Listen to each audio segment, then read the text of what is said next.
Let's talk about fruitarians, raw vegans, and what they are missing. And what are most people missing? What are most keto people? What are most carnivore people? What are sugar dieters missing? Why are there so many sugar dieters that are now boycotting the sugar diet, or they've created their own version of it and attempting to reinvent the wheel here? He made this 80-10-10, which he basically just took from Nathan Pritikin. What you feel like and how you perform is directly affected by how much rest you get, how hydrated you are, and how carbed up or undercarbed that you are. What does Dr. Morse know? What does Loren Lockman know? What does Doug Graham know? What does Dr. Morse do? He sells you herbs and tinctures and tells you to fast.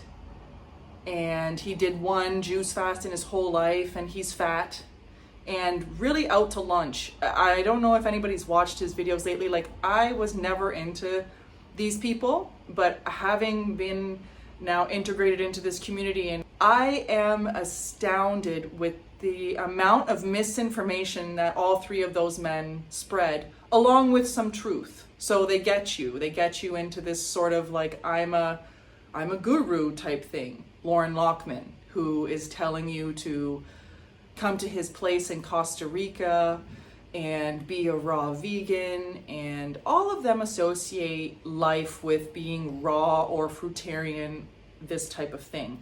What they are missing is starch, and another thing that they are missing is practicality.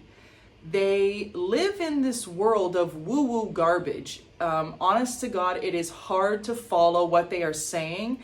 They just sound very like egocentric type people who want to be in the limelight. They want to have attention, and they want people telling them and confirming their own beliefs about fasting and raw veganism, which are not ideal situations for the body, for the mind, for performance, for well-being, for metabolic health, for testosterone, for fat storage. Everything that you would consider to be healthy and good for you, raw veganism and fasting will fail you in these avenues. Loren Lockman will say that having a cooked meal sends all kinds of white blood cells to the digestive system, so therefore it's parasitic.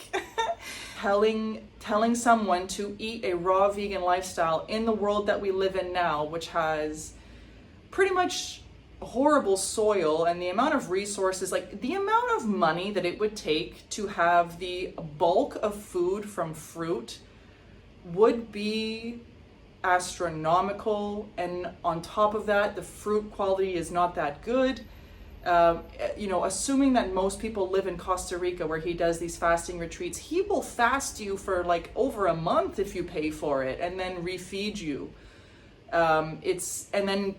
People will say, why am I gaining weight? I don't understand. Well, that's because you were starving, and your body is now taking on any kind of food that you give it and storing it as fat now, because you have just destroyed your metabolism by starving yourself.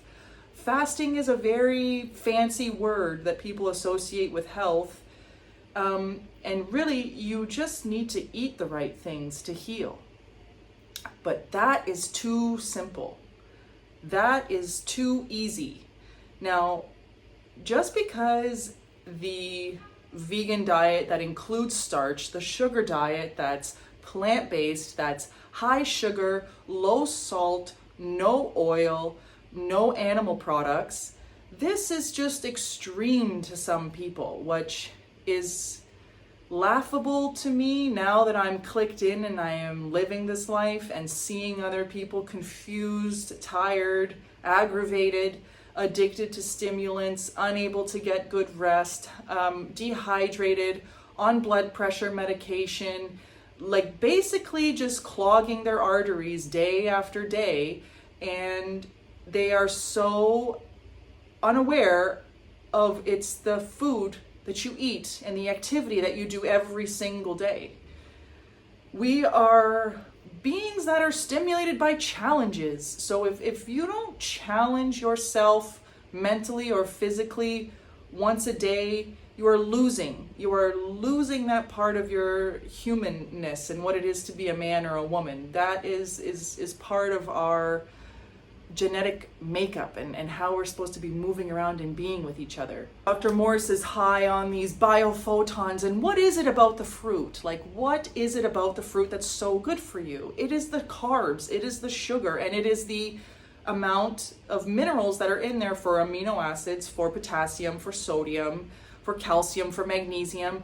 All of these minerals, these things need to be in our body, but they need to be in a perfect amount, which is present in the food that we seek and look for, which is a bright, beautiful fruit, or in the event of it not being there, let's grab onto some starch because that's glucose. It's the same thing. It does the same thing in your body, but it's packed with fiber so that now your digestion can be a lot better and you can actually prevent things like leaky gut. Because if you lack fiber, then you do not produce butyrate, which helps tighten these points in your colon, so that if you're not getting this amount of fiber that expands and tightens up your colon, you eat something like meat or whatever, and this can escape or stay stuck in your colon. Now you've created a really bad pocket.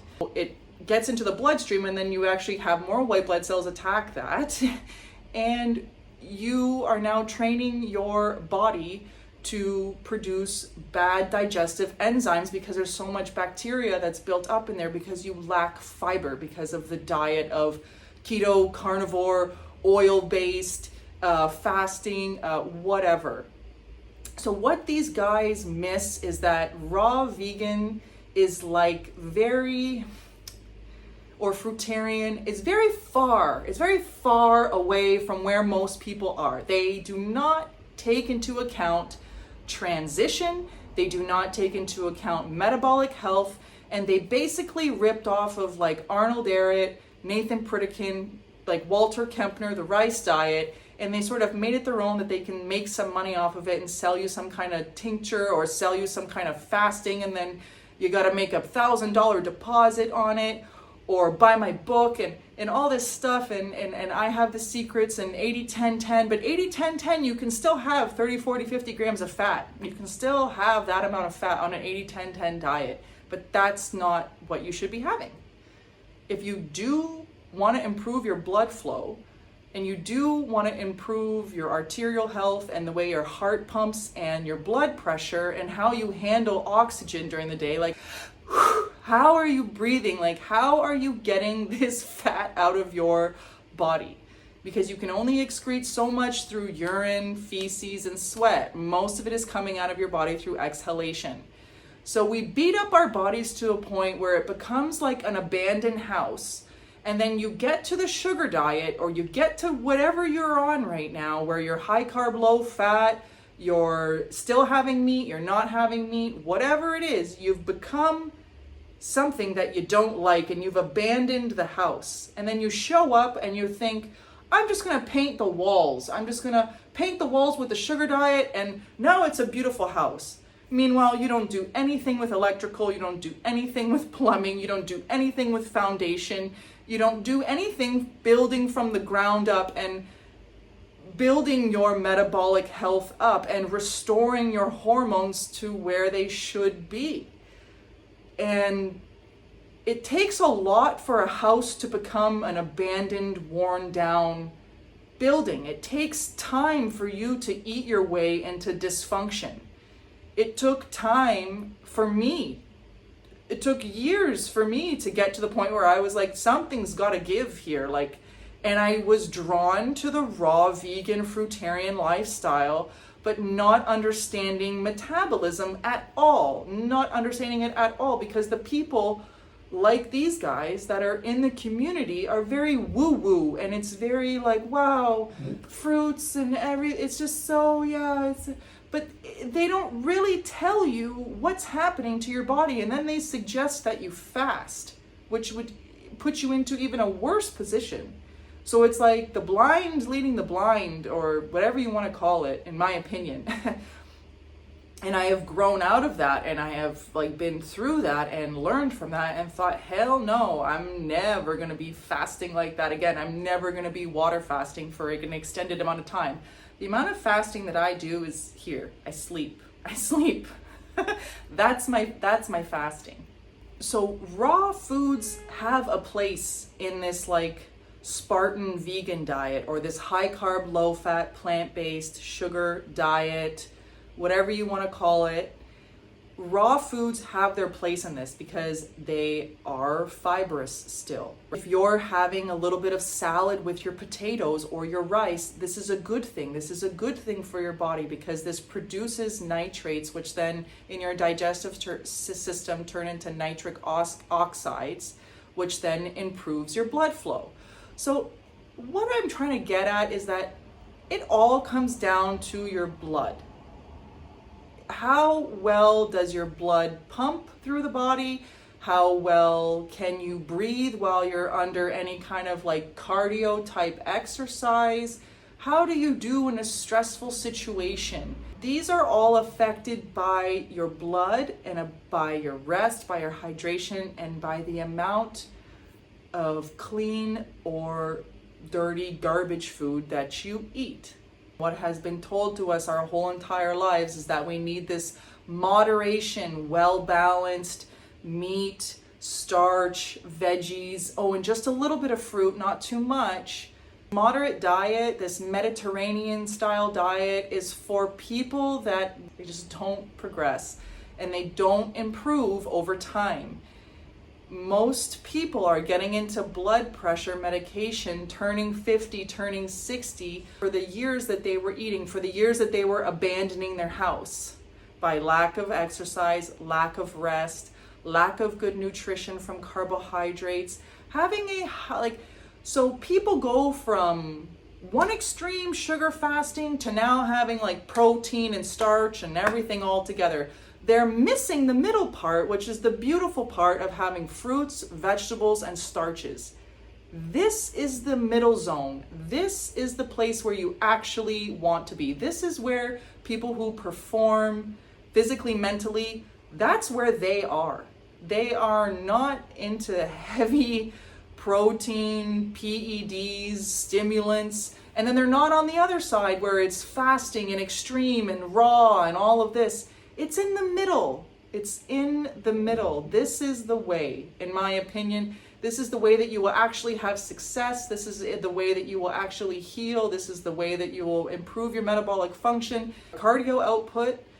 So the power of transition is what most people miss. They just think I'm just going to go from one extreme to the other and everything's going to get fixed in a very short amount of time.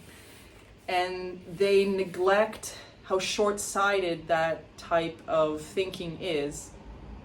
And they really don't give the sugar diet, the high-carb, low-fat, plant-based diet with low salt, no oil, no animal products will actually do to their body. So what I'm learning is that food is like religion for people. I think most people are overlooking and they're just going from one extreme to the other. And people tell me that I'm extreme by having fruits, veggies, purees, jams, juices, and then having rice and potatoes with maybe a little salad on the side or some mushrooms and peppers and onions mixed together, something like this. It's really not that complicated, but because it's so simple, people can't absorb it for what it is in the moment. And I'm just here to keep telling you the same message over and over again. It's not easy. Every day, it really doesn't matter what you did yesterday. It matters what you do today. So if you've been eating great for 5 days, cool. Keep it up. Eat great for a 6th day. Eat great for a 7th day. Eat great for a month. I am committed, and I know that this is the best possible diet for my blood, for my metabolic health, for my rest, for my mental clarity, for my cardio performance, and for my performance with the people that I have in relationships and the people that I don't have relationships with, just to assess the situation in the world outside. So I appreciate you all being here. I'm officially 35 years old. That's why I took a couple days there. So I will see you guys in the next one. Please leave your comments and questions down below. Thank you so much.